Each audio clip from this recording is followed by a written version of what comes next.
Alors que nous sommes toujours heureux de vous savoir tous connectés, à nous suivre dans ce média au cœur de la vérité, à savoir Eagle Kenos Média, qui est un média qui exerce pour l'évolution et pour l'œuvre de Dieu dans le monde entier. Alors, nous voulons encore ce jour dédier cette émission à une héroïne de la foi qui nous a laissé, qui est décédée en janvier, dont l'inhumation s'est faite le 27 février 2021. Il s'agit bel et bien de notre chère maman Hélène Alossa qui est partie. Elle laisse un époux éploré et des enfants. Et nous demandons à tous les enfants de Dieu à travers le monde entier de pouvoir élever la voix, prier, se souvenir de cet ancien qui est notre doyen, notre papa. Beaucoup se souvenir de lui dans nos prières. Par nos coups de fil, cela pourra davantage le reconforter dans cette dure épreuve. Alors, dans cette émission rétrospective, nous accueillons un autre doyen, celui-là même qu'on appelle le pasteur Tilde Mambo, le pasteur de la Révélation Tabernacle en Mbalmayo. Mbalmayo qui est le département d'Union et Sceaux et dans la région du Centre. Alors, pasteur Tilde, que Dieu vous bénisse. Dieu te bénisse, mon frère. Bienvenue dans l'émission rétrospective. Merci. Et merci de nous accueillir et d'avoir accepté notre invitation. Merci. Alors, pasteur Tilde Mambo, qui est pasteur Tilde Mambo? Pasteur Tilde Samuel Mambo Lobé est né en Mbalmayo le 15 février 1958. Mon père et ma mère sont venus de Douala pour Mbalmayo. Donc vous êtes originaire du littoral? Douala, je suis de Bonandior, père et mère. Ah waouh, voilà. Wow. Vous êtes de Bonandior. Au cœur même de la ville de Douala. Ouais. Et le miracle a voulu que je naisse ici. Bien, voilà, c'est ce que je suis. Je suis donc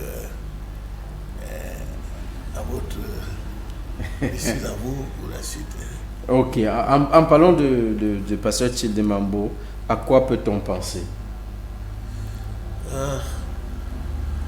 Je voudrais laisser cela à d'autres. Moi, je ne sais pas ce que je peux penser de moi. Bon, ce que je veux, c'est être ce que je veux être. C'est être un homme entre la main de Dieu, manipulé par Dieu, à son service pour les autres. D'accord. Ok, est-ce que vous pouvez nous raconter vos débuts dans la foi? Voilà.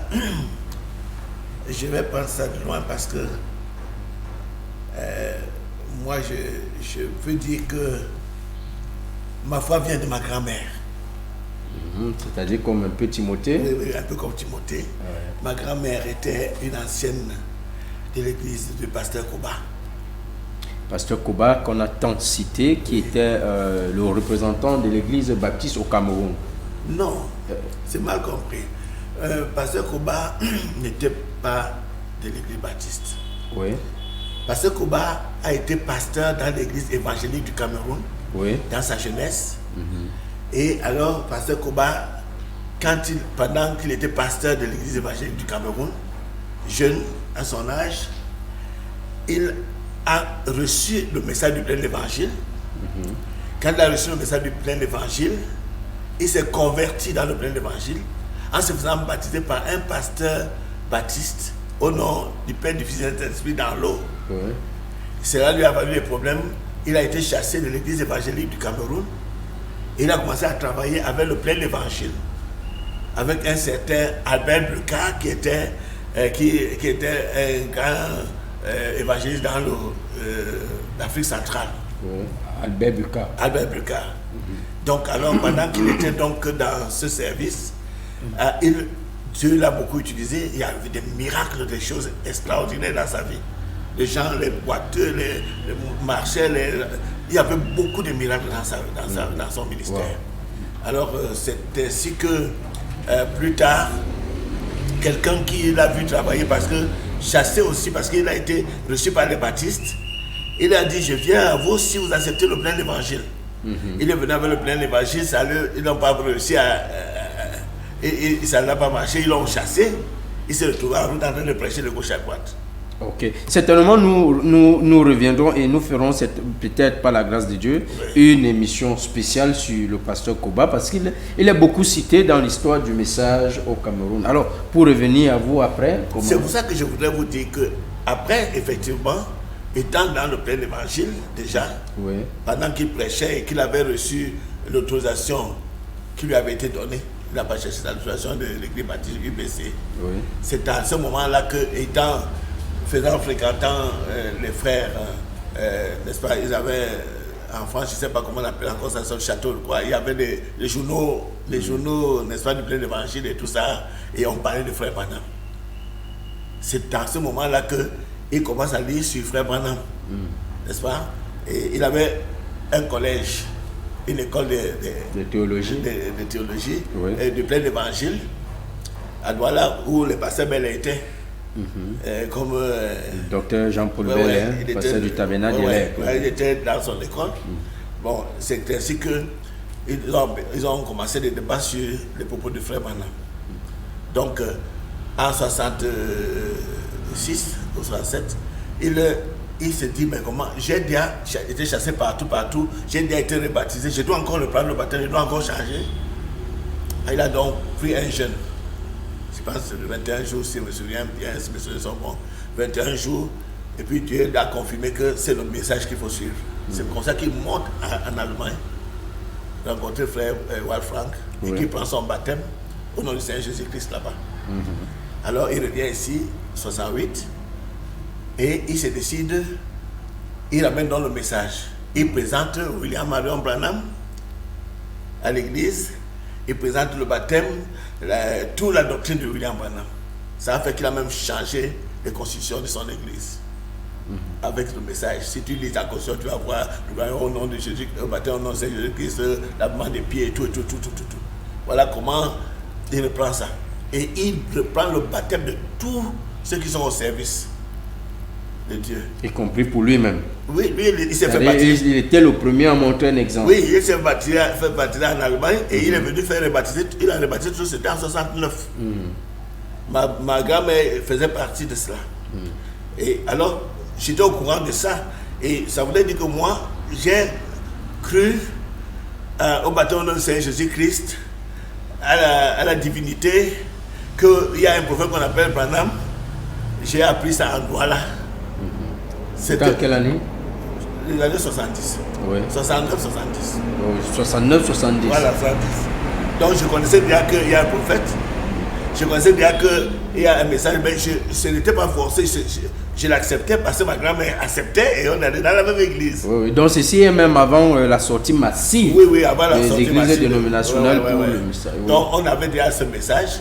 Le pasteur Koba distribuait les brochures à l'église, il distribuait les brochures même dans les dénominations. Mais le problème c'est que, en fait, pendant qu'il distribuait ces brochures, beaucoup de gens ne savaient pas la valeur de ça. Bon, moi-même, je recevais aussi des brochures, mais on les gardait comme des livres de soi. Voilà. Donc, ce qui fait donc que c'est dans cette foulée-là que je comprends, j'accepte, et je voudrais dire que je suis venu fréquenter en Balmayo, mais jamais je n'ai accepté le baptême dans aucune église, parce que je disais, je prends le baptême de mon église, le baptême au nom du Seigneur Jésus-Christ par immersion. Voilà. C'est comme ça que j'ai grandi en suivant cela. Et finalement, en 76, n'est-ce pas, je prends mon baptême au nom du Seigneur Jésus-Christ. En 76. En 76. Je prends mon baptême au nom du Seigneur Jésus-Christ. Non pas comme à témoigner, non, parce que c'était déjà... L'église UBC croyait déjà au message. Oui. Donc vous y étiez déjà dans cette mouvance. Donc ce n'était que normal. Oui, donc à l'UBC, il n'était pas question de croire ou pas au message. Il était question, le problème que l'UBC avait, c'était d'enlever ses traditions pour que le message vive correctement. Voilà. Et le problème de pasteur Koba qu'il a rencontré, c'est que il avait déjà une dénomination, les gens à Yaoundé partout. Et son problème était de transformer cette dénomination en croyant du message. C'était son problème. C'était ça son problème. Voilà, ok. Nous avons, donc, moi j'ai donc pris mon baptême en 76. Et puis on a continué comme d'habitude. C'est en 78 que je m'engage vraiment à servir Dieu. C'est-à-dire à toute conscience, parce que avant ça c'était comme tu es dans l'église, même les enfants grandissent à l'église, tes enfants, après un mois donné, prennent conscience qu'ils prennent le baptême. Donc ça soit plus de prendre l'engagement par le concours de pasteur Belin. Pourquoi? Parce que dans les années après, en 70 et tout ça, le pasteur Koba l'avait affecté plutôt dans le sud-ouest, nord-ouest, dans le sud-ouest. Il travaillait beaucoup du côté anglophone, pasteur Belin. Il travaillait de ce côté. Après, au moment, les gens l'ont réclamé sur Douala. C'est ce que j'ai appris, en fait, j'ai dit ce que j'ai appris. Alors, on l'a réclamé sur Douala, il est venu sur Douala, et dès qu'il est venu sur Douala vers 76, il a commencé une école, pratiquement une école qu'il a appelée la cellule de la dernière heure, pour enseigner littéralement le message. Il a enseigné en Douala, en français, au tableau, par les cahiers et tout. Nous avons appris les 7 âges de l'église à l'église en Douala. Voilà. Donc c'est le mouvement des pasteurs, de ceux qui ont reçu le message en 73, 74 là, a commencé aussi là-bas. Chacun de son côté. Chacun de son côté. Bon, ça voulait dire qu'en fait, Ewald Frank, lui, travaillait déjà avec frère Koba, qui était déjà parti en Allemagne. Donc, ce qui fait qu'il savait qu'en 74 ou 73, il est reparti en Allemagne, mais cette fois-là, il est passé à Lausanne. Voilà. En 76. En 76. D'accord. Or, avant ça, il était pasteur Koba, il y allait déjà, et il y avait aussi un pasteur du Congo, Mukuna, qu'on appelait Mukuna Plana plus tard. Voilà. D'accord. Donc, c'est dans ce sillage-là que moi, j'ai le message de cette manière-là. C'était pas brillant. Je suis entré simplement, aussi simplement que je suis né dedans et j'ai grandi. Voilà. Donc, je dis que c'est à ce moment-là, en 78, que le pasteur Belin donc prend le cheval. C'est-à-dire qu'il se entreprend d'enfoncer cette doctrine. Ça, c'est avant qu'on le chasse. Oui, c'est avant qu'on le chasse. Il entreprend d'enfoncer ça. Ce qui fait donc que ça fait beaucoup de problèmes. 4 ans après, il a pris un jeune. En ce temps-là, il m'avait laissé avec l'église. Et lui, il est parti gêner. Il était question chaque matin, chaque jour, j'allais le voir là où il gênait, là où il était en train de se retirer, me donner comment je dois conduire l'église. Je venais lui dire comment l'église se porte, il me redonnait encore, j'allais lui dire, je vais entre lui et l'église. Voilà. Bon, alors un jour, le pasteur Koba nous a invités, pasteur Belin et moi. Il a dit à pasteur Belin, je vous ai invité, toi et ton gladiateur, c'est ce qu'il a dit.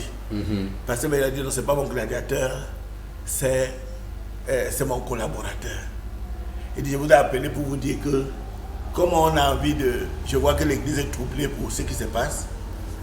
Non, parce que le pasteur Belin avait déjà donné le message que Dieu lui a donné. Il a cité tout ce que nous croyons, le message.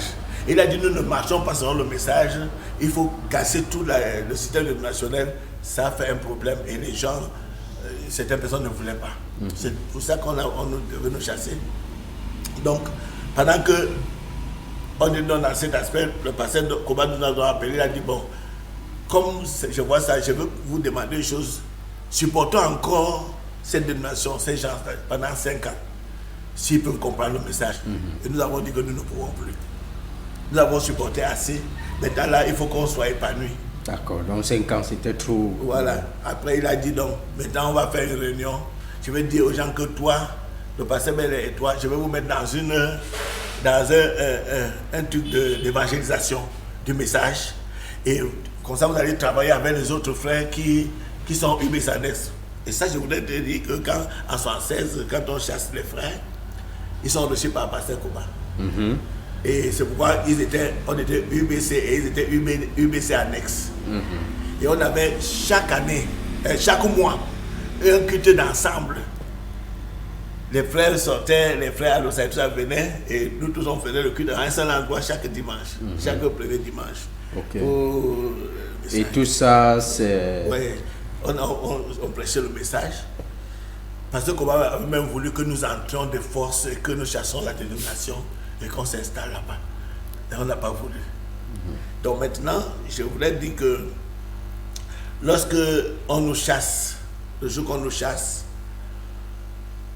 parce qu'on a refusé, parce qu'on a proposé, a donné sa proposition de nous voir travailler de cette manière-là, ils ont dit non. Ou nous sommes de la dénomination, ou nous ne sommes pas. On va nous chasser. Et ils ont dit, même le EBC annexe, on enlève l'autorisation. Donc le même jour qu'on nous a chassé, le même jour on a enlevé l'autorisation au frère Adossa. On s'est retrouvé à l'extérieur, mais le pasteur Koba est revenu par derrière, a donné toujours l'autorisation au frère Adossa.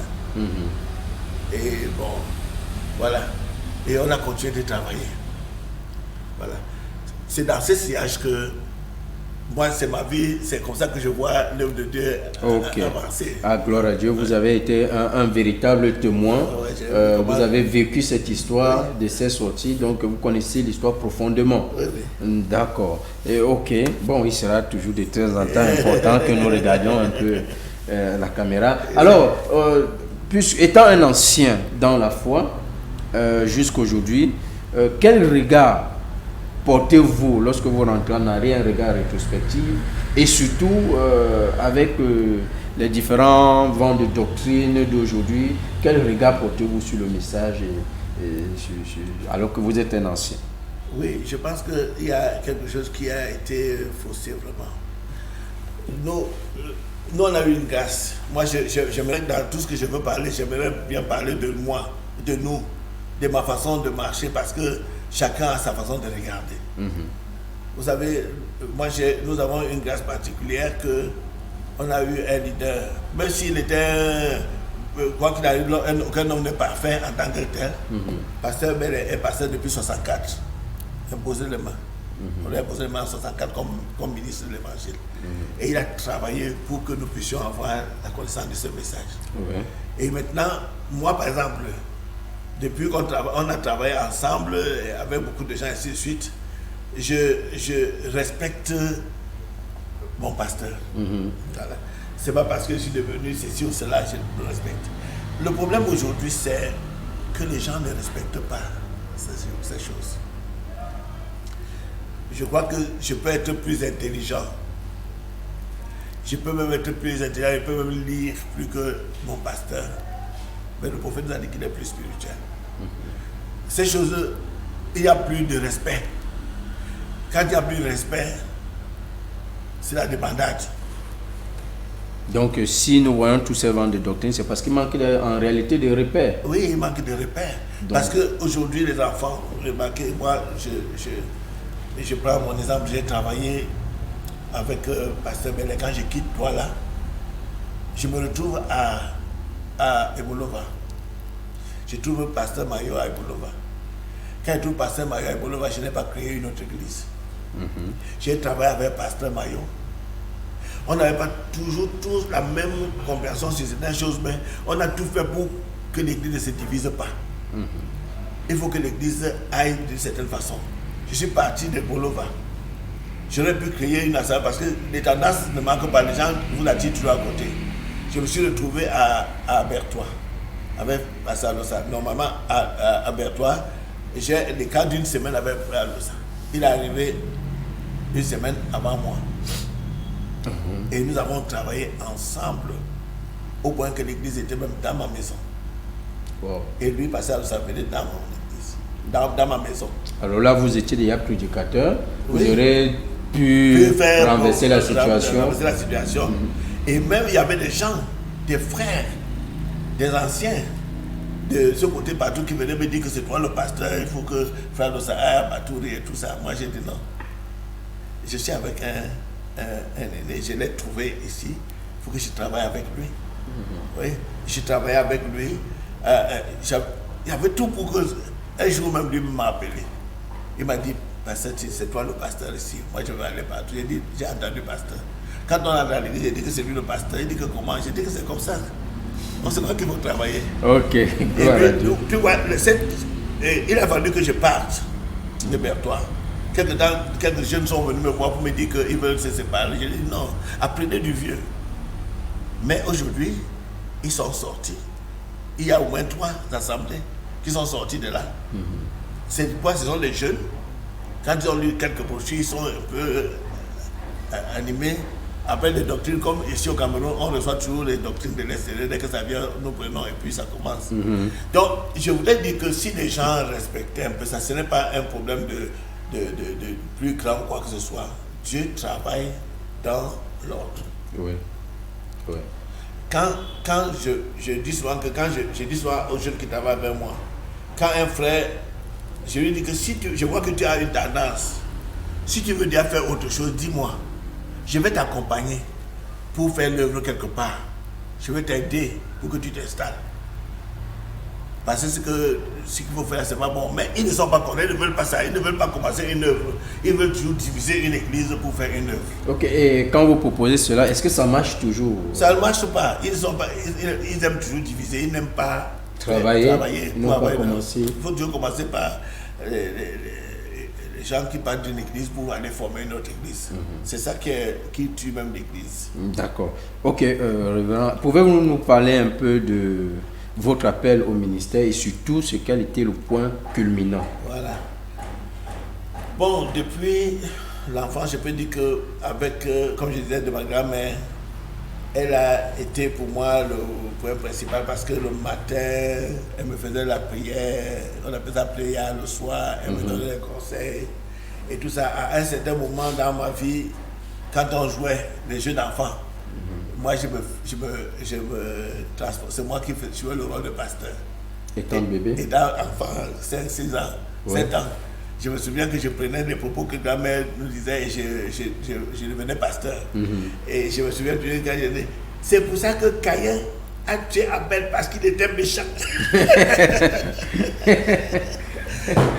et j'ai toujours été dans le mouvement spirituel. Oui.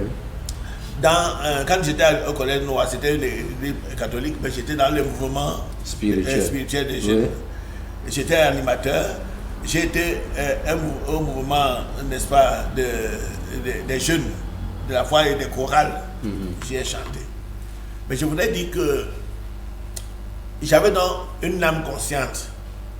Je vivais dans le monde et tout ça, mais j'avais une conscience qui m'attirait toujours du côté de Dieu. J'ai commencé à vouloir faire la musique très tôt. Il y a des gens qui j'avais des amis, des grands amis comme Achanti Dokoto. J'ai dansé avec lui.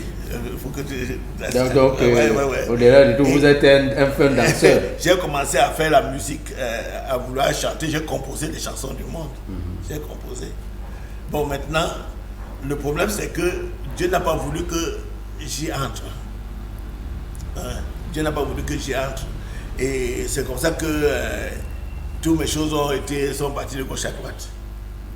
Bon, maintenant, quand je me rends compte des chansons que je composais, je me dis, mais c'est pas possible. Comment je pourrais composer ça? Une des chansons disait, Satan quitte devant moi, parce que je ne veux pas pécher. Si tu te mets devant moi, je vais beaucoup pécher. Mets-toi de moi. Moi, j'ai chanté ça en rock and roll. Hein? Moi, j'étais monté et chanté pour le monde. Hein? Et il y a une chanson qui dit, mon père me connaît. Moi aussi, je le connais. Et il me connaît, il me connaîtra davantage, je serai avec lui. J'ai chanté ça pourquoi? Moi, j'ai chanté ça de cette manière. Je voulais dire qu'il y avait une âme, il y avait quelque chose en moi qui répondait à cela. Et quand je suis donc venu et que je persévérais, je n'avais pas une pensée, mais j'ai dit que c'est à partir de la cellule de la dernière heure. C'est-à-dire quand on a commencé à fréquenter, à voir cela, je n'ai pas eu... je n'ai pas eu quelque chose qui m'a bousculé en tant que tel. Mais pendant les vacances, là, j'ai fait un tour sur Malmayo avec mes frères. Ils m'ont emmené en boîte. Ça m'a dérangé. Parce que vous voyez que c'était votre première fois d'aller en boîte? Non, je n'y allais plus. Parce que j'avais donné ma vie à Jésus. En fait, je l'avais donné à Jésus. Oui. Mais je suis venu, j'ai échoué. Oui. En entrant à Douala, je suis resté, je voulais entrer à l'église, j'ai dit non, je suis trop sale. Ça m'a dépassé. Le jour-là, j'ai dit que je ne rentre pas à la maison. Je vais rencontrer Dieu. Et j'ai dit à Dieu, papa, je veux te servir, je t'aime beaucoup. Mais ce que je suis là ne peut pas te servir. Fais quelque chose pour moi. Nous sommes restés à l'église cette nuit-là. 2 frères devaient rester avec moi, un frère restait avec moi. Il a eu un songe. Et ce songe-là a montré un poisson qui sortait de l'eau. Une partie de son corps était dans l'eau, une partie à l'extérieur, avec une palme d'or dans la bouche. Oui, une palme d'or dans la bouche. Nous sommes donc sortis pour aller voir le pasteur. Le pasteur a dit, bon, ce songe me concerne, parce que c'est pour moi qu'on est allé prier. Il dit, le songe montre que je suis encore... Donc, c'est-à-dire dans le songe du frère, il n'a pas vu clairement la personne, mais il a vu quelqu'un qui avait un côté dans l'eau. Il a vu le poisson. Il a vu un poisson, un poisson dans l'eau, une partie dans l'eau, une partie en haut avec la palme d'or. Il a dit qu'il s'agit de moi. Oui. Il m'a dit, maintenant, tu as encore une partie dans le monde et une autre partie dans le Seigneur. Mais il y a une promesse. La parole de Dieu est dans ta bouche. Okay, donc on peut dire que Dieu répond toujours aux prières alors que vous vouliez le voir. Alors j'ai continué. Quand il m'a demandé de commencer à exhorter, je ne peux pas te dire que c'est tel jour ou tel jour. J'ai commencé et l'amour de cela, ce que j'ai ressenti. Aujourd'hui, on parle de bandes. Je faisais en 68 déjà. Je prenais le jeûne, un jeûne de 10 semaines chaque mois pratiquement. 2 semaines. Une semaine. Une semaine. Je m'enfermais dans la chambre et j'écoutais les bandes de William Branham. J'écoutais les bandes jusqu'à ce que je m'endorme et que je n'entende plus rien. Parfois je suis fatigué à cause du jeûne et je n'écoute même plus rien, mais la bande tournait. Je voulais dire que voilà les sensations de mon appel. Et puis après ça, j'ai été poussé par le Saint-Esprit à travailler vraiment sur le terrain. Par la grâce de Dieu, j'ai beaucoup travaillé sur le terrain. Pour la preuve, on a l'assemblée de Bonabéry, c'est moi qui ai commencé cette œuvre. L'assemblée de Mbanga et aussi l'assemblée d'Aïdo de notre part, parce que j'ai commencé ça à Daïdo, on est parti à Bonewunda et puis les gens qui allaient à Bonewunda allaient à Bali et puis finalement on leur a dit de rester à Daïdo. Donc voilà. Donc je travaillais même avec les frères. En fait le ministère s'est ouvert. Et Nanga aussi? Nanga beaucoup, oui. Oui. Ouais. Nanga Mbadjonkote, Balmayo. Donc le point culminant, c'est ce songe. Oui, en fait, je pense que ça m'a... Je ne savais pas. Parce que c'est mon pasteur qui me dit 2 ans plus tard, ou quelques temps plus tard, que le songe que tu avais eu, il est déjà entré en fonction. Oui, oui. Mais l'amour de servir Dieu et de travailler, n'est-ce pas, pour la parole de Dieu est entré en moi. Je me dis que c'est quelque chose qui dormait en moi et qui s'est réveillé. D'accord. Voilà, et j'ai commencé à travailler, me donner entièrement. Je dois dire que la grâce a voulu que je me donne vraiment entièrement. D'accord. Et s'il vous avait été donné, si vous êtes donné de parler de quelqu'un qui a impacté votre ministère, de qui parlerez-vous et en quel point?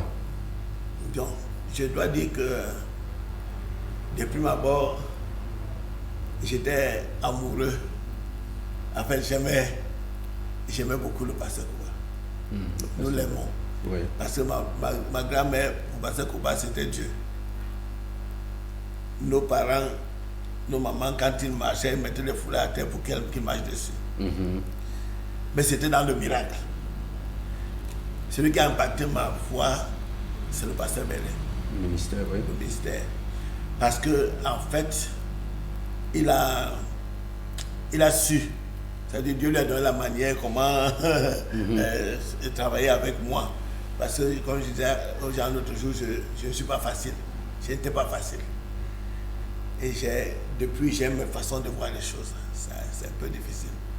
Donc, sa patience, son amour pour ces choses-là, ça m'a beaucoup touché. Et surtout la patience, sa tempérance dans les choses, ça m'a beaucoup touché. Mais sinon, j'ai été émerveillé par la grandeur du ministère de William Marion Branham. J'ai dit aux gens, je n'ai jamais cru au prophète Branham parce qu'il a guéri un malade. Non. J'ai aimé ses messages depuis que j'ai compris ce qu'il disait. J'ai aimé, j'ai cru. C'est attaché à cela. Bon, il y a aussi des personnes que j'ai aimées, qui ont eu des caractères qui m'ont aidé, c'est-à-dire qui m'ont stimulé. Je les ai aimés. Il y a le pasteur Alosa, avec qui j'ai travaillé. Il avait certaines choses qui me plaisaient en lui. Et il y a le pasteur Baoya, avec qui j'ai aussi cheminé pendant un temps. Bon, et je les ai toujours appréciés à leur juste valeur. Mais sinon, je dois dire que s'il faut parler de l'impact, c'est ça, c'est le prophète, c'est un peu ce que le pasteur Koba a été, c'est ce que le pasteur Bellet est pour moi, et c'est ce que d'autres collaborateurs ont été pour moi. Ça m'a soutenu. Mais sinon, je crois que j'ai un attachement à Dieu qui ne dépend pas d'un homme. Ok. Des difficultés, certainement, vous en avez rencontrées. Lesquelles?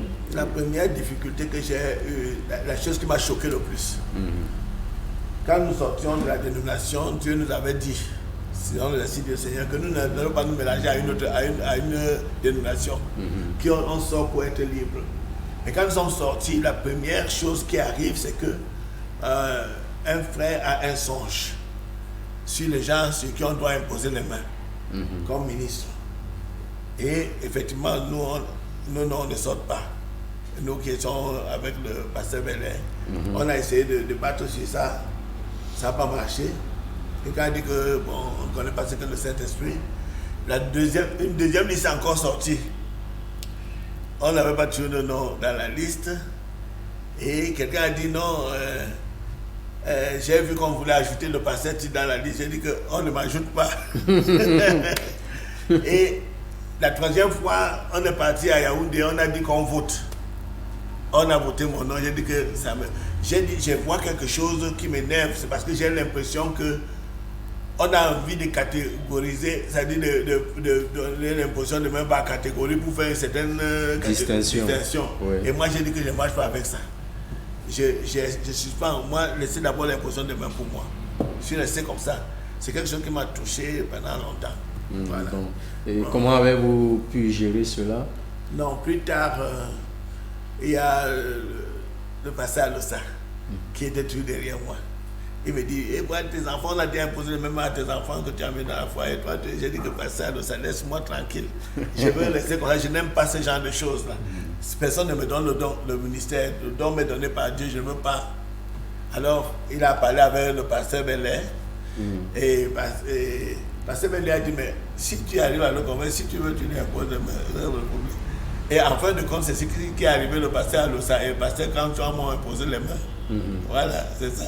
C'est pour dire que tu vois mon degré de voir les choses dans le message. Je n'ai pas fait des clans. Je ne pouvais pas, si c'était un clan, je n'allais pas accepter que ce soit eux. C'est mon pasteur qui devait m'imposer les mains. Mais tu vois, je pense que c'est la collaboration, c'est la main d'association. Ok. Est-ce que vous avez connu une difficulté au point qui a essayé de vous pousser à pouvoir rejeter la foi? Oui, en fait, ce sont mes propres difficultés à un moment donné, parce que j'ai été à un moment donné rejeté par ma famille. Et puis à un moment donné, je pensais aussi que quand on est dans la foi, on n'a pas les problèmes avec les autres frères. Et parfois, il arrive que les personnes les plus importantes pour toi, les problèmes viennent d'eux. Et puis, on a envie de claquer la porte à un moment donné. C'est à l'occasion de quoi j'ai composé une chanson. J'ai voulu partir loin du Seigneur, abandonner la foi et rentrer au monde. Gloire à Dieu, aujourd'hui, les chers téléspectateurs savent désormais qui est l'auteur-compositeur de ce cantique. Et qu'est-ce qui vous a galvanisé à avancer? Non, disons que je n'avais pas la force de rentrer. Je me souviens un jour, je me suis dit, je n'irai même pas à l'église aujourd'hui. Et je me suis rendu compte que j'étais le premier à l'église avant tout le monde. C'est ce que la chanson dit. Je n'ai pas réussi à me séparer de ça. En fait, moi je dois dire, par la grâce de Dieu, je n'ai pas encore réussi à rétrograder, c'est-à-dire quitter l'église. Un jour où manquer l'église pour les problèmes. Voilà. D'accord. Pouvez-vous nous raconter en quelques mots les expériences que vous avez eues avec le Seigneur dans votre vie et dans votre ministère? Oui, j'ai eu beaucoup d'expériences. Les plus marquantes, par exemple? Oui. Je vais d'abord parler à propos de l'œuvre. Je me souviens que lorsque un jour j'étais dans le son, j'ai vu comment l'Esprit me transportait sur un arbre qui avait des branches. Ça avait cette branche, ça me transportait de branche en branche. Et puis je voyais les serpents sortir. Et la parole me disait, quelque chose me disait, dis-le de rentrer. Je lui ai dit rentrer, il rentrait. Après, il m'a sauté, il dit ne bordis plus. Quand je sors de ce songe, quelque chose me dit va à Bonabéry. C'est moi que j'ai allé à Bonabéry. Et Dieu a fait des miracles. Il y a une sœur, elle est vivante un peu sur cette émission, la sœur du Congué, qui était malade pendant plus de 14 ans. Et que Dieu a relevé sur son lit de maladie par une prière chez elle. Sa mère de 90 ans qui était assise par terre, qui ne pouvait pas marcher, qui s'est levée à marcher au nom du Seigneur Jésus-Christ.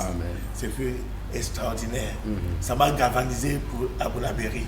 J'ai compris que Dieu était réel dans cette affaire-là. Il y a eu des choses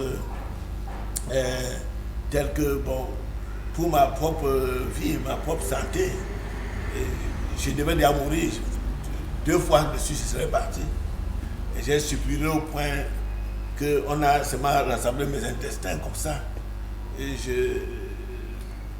j'étais au point 0. Mais Dieu m'a ressuscité. Et c'est quelque chose qui m'a marqué parce que Dieu est merveilleux. La chose qui est aussi une expérience pour moi, c'est je suis content d'avoir fait travailler avec tous les ministres partout où je suis allé et être plutôt un moyen pour eux d'agrandir leur œuvre que de la détruire. Parce que je me souviens que tout ce que j'ai fait à Douala, j'étais prédicateur, je travaillais avec le pasteur Bellet, c'est son œuvre. Tout ce que j'ai fait à Bertois, j'étais avec frère Alossa. Tout ce que j'ai fait, je le réclame bien, c'est son œuvre. Et je continue parce que quand tu travailles avec quelqu'un, tu fais l'œuvre, c'est son œuvre, tu continues. Je suis content d'avoir eu cette façon de voir les choses pour ne pas déranger de gauche à droite. Bon, la grande chose aussi, c'est que Dieu, j'étais rien du tout. Ceux qui me connaissent, j'étais rien du tout. Mais Dieu, à chaque jour, transformé ma vie en quelque chose de c'est spectaculaire. Je vois Dieu dans ma vie chaque jour, chaque jour. S'il faut parler des choses spécifiques pour montrer, ça dit ce que ça me fait, nous n'aurons pas du temps. Nous n'aurons pas du temps. Quel conseil l'ancien pouvez-vous donner aux jeunes croyants du message et en particulier aux jeunes ministres? Il faut d'abord que tous les ministres, tous les frères, tous ceux qui veulent par exemple travailler dans le ministère sachent que tout le monde peut prêcher, mais tout le monde n'est pas ministre. Le ministère est prédestiné. Et on doit savoir que c'est bien de servir Dieu. Mais quand vous servez Dieu en dehors de sa volonté, vous pourrez subir beaucoup d'échecs. Pas d'échecs que peut-être vous n'allez plus prêcher, mais peut-être que vous avez préparé votre chemin pour l'en faire. C'est très difficile de se placer là où Dieu ne vous a pas placé. Les jeunes doivent respecter la conduite de l'Église, la conduite de la parole de Dieu. Ils doivent servir Dieu jusqu'à savoir que c'est Dieu qui les a envoyés dans une mission. Et en plus de cela, je voudrais dire aux jeunes frères de fuir les innovations. Ils veulent innover. Ils veulent apporter quelque chose de nouveau. Ils veulent faire quelque chose d'extraordinaire. La parole de Dieu est nouvelle tous les jours. Elle est juste, elle est propre. elle ne change pas. Ça vaut pas la peine de créer des choses, des trucs pour... Et c'est ça qui fait le désordre. Voilà, ils doivent être humbles et simples. Ok. Si aujourd'hui, Pasteur Tilde n'était plus, qu'est-ce qu'il aimerait qu'on garde de lui? Ah oui. Comme je l'ai dit dans le départ, je voudrais apporter de l'aide à tout un chacun, à qui que ce soit, aux enfants de Dieu. Je l'ai fait avec beaucoup de jeunes de toutes les tendances.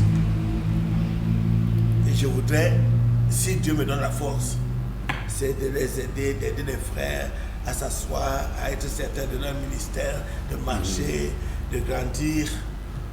Alors si je dois faire quelque chose dans ma vie, je voudrais que ce soit que les prochains, que les gens ressentent ce que Dieu a fait pour eux passant par moi. Moi, je suis rien. Mais ce qui est important, c'est ce que Dieu a voulu faire par moi. Donc, pour moi, je ne veux pas trop faire le cas de moi-même. Ce que je suis, c'est Dieu qui sait. Mais c'est important que si je pose un acte, que ce soit pour le bénéfice de la foi de quelqu'un. Et non pas pour chercher les hauteurs, ou quoi que ce soit.